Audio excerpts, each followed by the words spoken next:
আসসালামু আলাইকুম সুপ্রিয় শিক্ষার্থীবৃন্দ, ঈদ মুবারক। কেমন আছো তোমরা? আশা করি অনেক ভালো আছো। সবার ঈদ কেমন কেটেছে? আমার ঈদ মোটামুটি ভালোই কেটেছে। তো লকডাউনে থেকে ঈদ কাটিয়ে তোমাদের সবার কেমন দিন কাটছে আমি জানি না, কিন্তু সব কিছুর মাঝেও পড়াশোনা করতে হবে, এটাই সবচেয়ে বড় কথা। কারণ স্টুডেন্ট লাইফে পড়াশোনাই হচ্ছে একমাত্র কাজ। তো আমরা গত ঈদের আগ পর্যন্ত আমরা ক্লাস করিয়েছিলাম পাস্ট পারফেক্ট টেন্স পর্যন্ত। আজকে আমরা পড়াবো পাস্ট পারফেক্ট কন্টিনিউয়াস টেন্স। আমার সাথে তোমরা সবাই থাকো এবং আমি যা লিখছি তোমরা সাথে সাথে তা লিখে নাও, তাহলে তোমরা খুব ভালোভাবে বুঝতে পারবে। আজকে আমরা পড়াবো পাস্ট পারফেক্ট কন্টিনিউয়াস টেন্স। আমরা জানি পাস্ট অর্থ অতীত, আর পারফেক্ট আমরা প্রেজেন্ট পারফেক্টে আমরা জেনেছি যে পারফেক্ট হচ্ছে যে জিনিসটা জাস্ট একটু আগে সম্পূর্ণ হলো। আর কন্টিনিউয়াসে আমরা বুঝেছিলাম যে কন্টিনিউয়াস হচ্ছে চলমান। কিন্তু past perfect continuous tense totally বলতে কি বোঝায়? পাস্ট পারফেক্ট কন্টিনিউয়াস টেন্স বলতে বোঝায় অতীতকালে যে কাজটি কিছু সময় ধরে চলছিল এমন বোঝালে তাকে বলা হয় পাস্ট পারফেক্ট কন্টিনিউয়াস টেন্স। তাহলে তোমরা সংজ্ঞাটি লিখে নাও।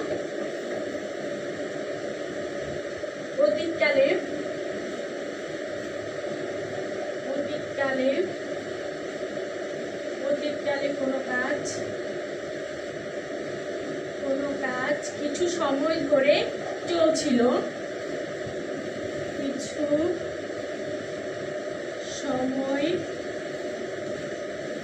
সময় ধরে চলছিল, এরূপ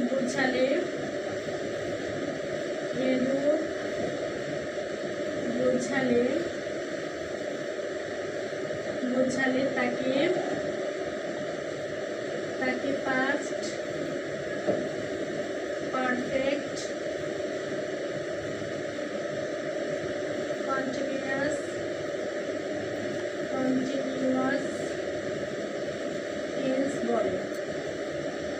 টেন্স বলে। তাহলে আমরা বুঝলাম যে অতীতকালে কোনো কাজ কিছু সময় ধরে চলছিল এমন যদি বোঝায় তবে তাকে বলবে পাস্ট পারফেক্ট কন্টিনিউয়াস টেন্স। তাহলে কেমন হতে পারে পাস্ট পারফেক্ট টেন্সের উদাহরণটি কেমন হতে পারে? যেমন 2 ঘন্টা ধরে বৃষ্টি হচ্ছিল, তার মানে অতীতকালে 2 ঘন্টা ধরে বৃষ্টি হচ্ছিল। অতীতকালে কোনো কাজ একটা নির্দিষ্ট সময় ধরে চলছিল, আমরা যদি এরকম বুঝি তাহলে তাকে বলবে পাস্ট পারফেক্ট কন্টিনিউয়াস টেন্স। তাহলে আমরা উদাহরণটি লিখি। যেমন 2 ঘন্টা যাবত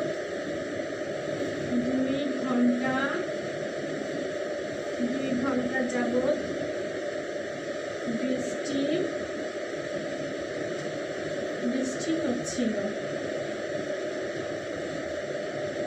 আচ্ছা, তাহলে এই পাস্ট পারফেক্ট কন্টিনিউয়াস টেন্সের গঠন প্রণালী কি হতে পারে বন্ধুরা? একটু লিখে নাও।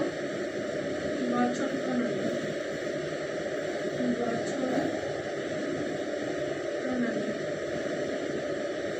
Subject plus had bin. Subject তার সাথে হবে হ্যাড বিন প্লাস ভার্বের সাথে হবে আইএনজি। আমরা সব সময় মনে রাখবো যে যত রকমের কন্টিনিউয়াস টেন্স আছে ভার্বের সাথে অবশ্যই আইএনজি হবে। তাহলে subject plus had been plus ভার্বের সাথে আইএনজি প্লাস অবজেক্ট প্লাস যদি কোনো টাইম থাকে তাহলে টাইম ইউজ করতে হবে। তাহলে যেহেতু নির্দিষ্ট কোনো সময় ধরে চলছিল তাহলে টাইম অবশ্যই থাকতে পারে। তাহলে subject plus had been plus ভার্বের সাথে ING plus object plus extension অর্থাৎ অবশিষ্ট যদি কোনো কিছু থাকে সাথে হবে টাইম। তাহলে 2 ঘন্টা যাবত বৃষ্টি হচ্ছিল, তাহলে এটা কি হতে পারে আমরা একটু দেখি। তাহলে উদাহরণ দেখি। যেমন 2 ঘন্টা যাবত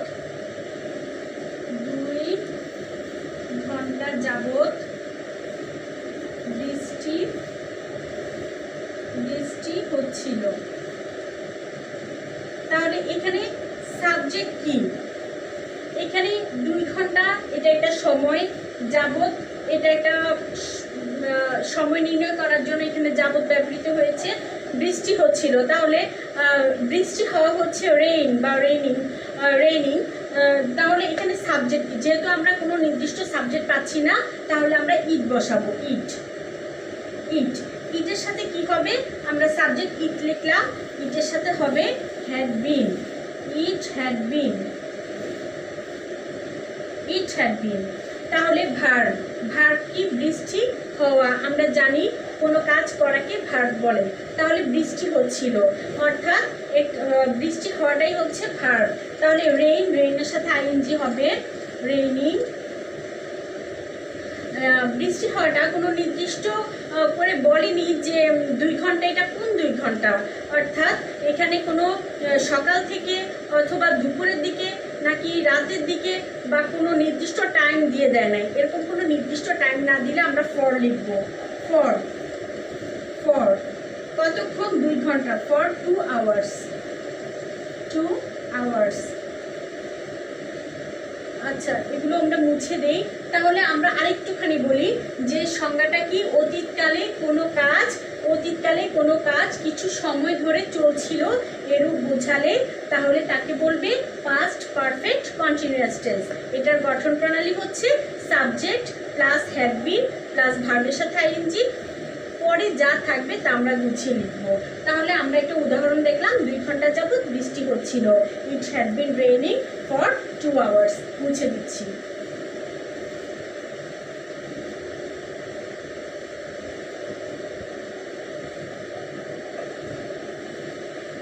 আচ্ছা, আমরা এখানে আরেকটা উদাহরণ দেখি। লিখলাম আনিস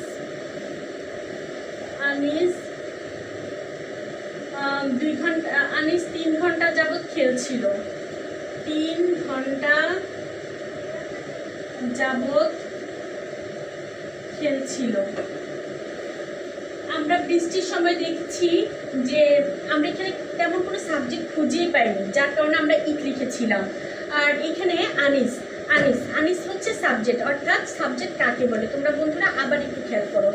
যে কোনো কাজ করে, অর্থাৎ যাকে উদ্দেশ্য করে কোনো কথা বলা হয় সে হলো সাবজেক্ট। এখানে আনিসকে উদ্দেশ্য করে কথা বলা হয়েছে, সো আনিস হলো সাবজেক্ট। তাহলে আনিস 3 ঘন্টা যাবত খেলছিল। তাহলে কে খেলছিল? আনিস খেলছিল। আনিস হলো সাবজেক্ট। তাহলে আমরা সাবজেক্ট লিখে ফেলি। তাহলে আনিসের সাথে কি হবে? Had been. Anis had been খেলছিল। প্লে অর্থ খেলা। প্লের সাথে আমরা অবশ্যই আইএনজি লাগাবো, কারণ কন্টিনিউয়াস টেন্সে অবশ্যই আইএনজি হয়। আনিস হ্যাড বিন প্লেইং 3 ঘন্টা। কোন 3 ঘন্টা নির্দিষ্ট করে বলা হয়নি। তাহলে আমরা ফর লিখব। For 3 hours.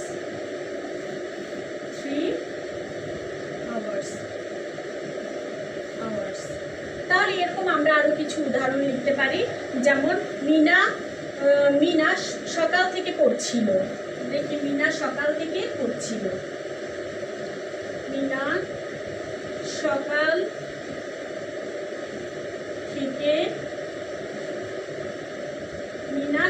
থেকে পড়ছিল।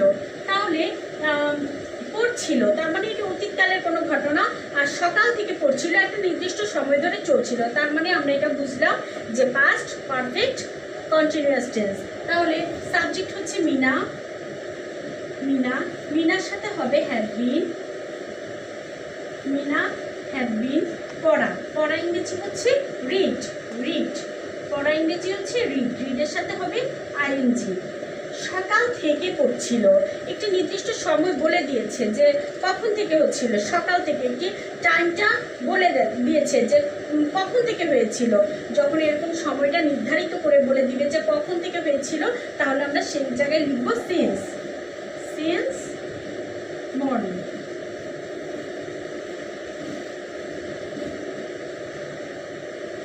বন্ধুরা, আমরা এখানে যে 2-3টা উদাহরণ করেছি সবগুলো অ্যাসারেটিভ সেন্টেন্সের অ্যাফার্মেটিভ, অর্থাৎ হাবোধক অ্যাফার্মেটিভ সেন্টেন্স, অর্থাৎ হাবোধক বাক্য। আমরা যখন নেগেটিভ করব তখন কি হবে? নেগেটিভের বেলায় কি হবে? যখন এটাকে না বোধ করতে হয় তখন নেগেটিভের বেলায় কি হয় একটু দেখো। নেগেটিভের বেলায় কি হয়? নেগেটিভের বেলায় হবে subject plus had been plus not. Just আমরা টু বি ভার্বের পর নট বসাবো প্লাস তারপরে আগের মতোই ভার্বের সাথে আইএনজি প্লাস অবজেক্ট। আমরা জাস্ট কি বসাবো? টু বি ভার্বের পর নট বসাবো। যেমন আনিস 3 ঘন্টা যাবত খেলছিল না।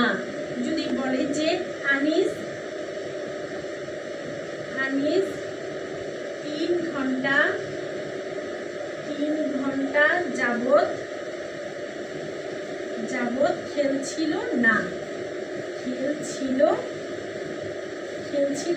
না। এখানে না লিখেছি, তার মানে এটা নেগেটিভ। তাহলে কি হবে? Anis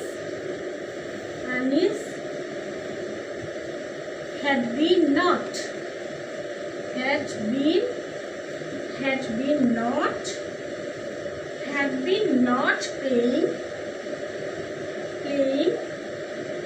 for 3 hours.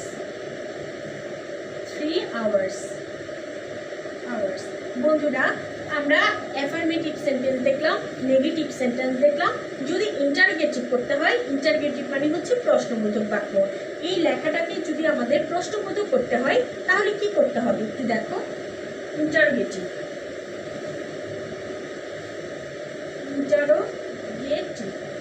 ইন্টারগেটিভ করার সময় আমরা সবসময় মনে রাখবো যে ইন্টারগেটিভ করার সময় টু বি ভার্বটা সামনে চলে আসবে। তাহলে টু বি ভার্ব বা অক্সিলারি ভার্ব বলতে পারি আমরা। টু বি ভার্বের পরে সাবজেক্ট হবে প্লাস ভার্বের সাথে আইএনজি প্লাস অবজেক্ট। যেমন আনিস কি 3 ঘন্টা যাবত খেলছিল। আমরা এটা করি, আমরা উপরের অংশটা মুছে দিই।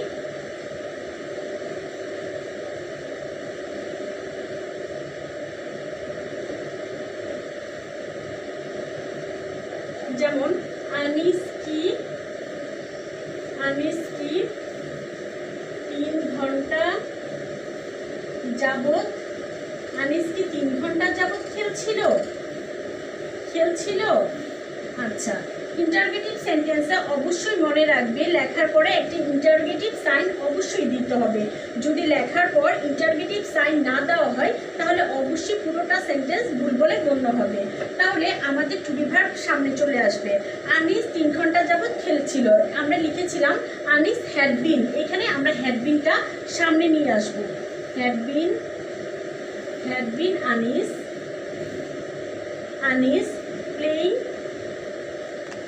playing for 3 hours.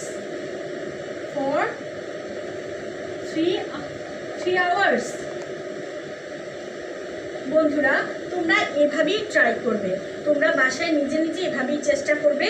Affirmative sentence, negative sentence, interrogative sentence, এরপর আমার ইন্টারগেটিভ নেগেটিভ দিয়েও চেষ্টা করবে। ইন্টারগেটিভ নেগেটিভের সময় তোমার টু বি ভার্বের পর সাবজেক্ট, তারপরে নট, তারপরে ভার্বের সাথে আইএনজি প্লাস অবজেক্ট। তো তোমরা এগুলো বারবার চেষ্টা করবে এবং আমি প্রতিটা টেন্স এক দিন এক একটা ক্লাস করাচ্ছি। তোমরা এগুলো বাসায় চেষ্টা করবে, আমার ভিডিওটি বারবার দেখবে। যদি না বুঝো আমার কাছে কমেন্ট দিবে, তোমরা জানাবে তোমরা কোন জায়গাটাতে বুঝতে পারো নাই। ঠিক আছে, ধন্যবাদ সবাইকে।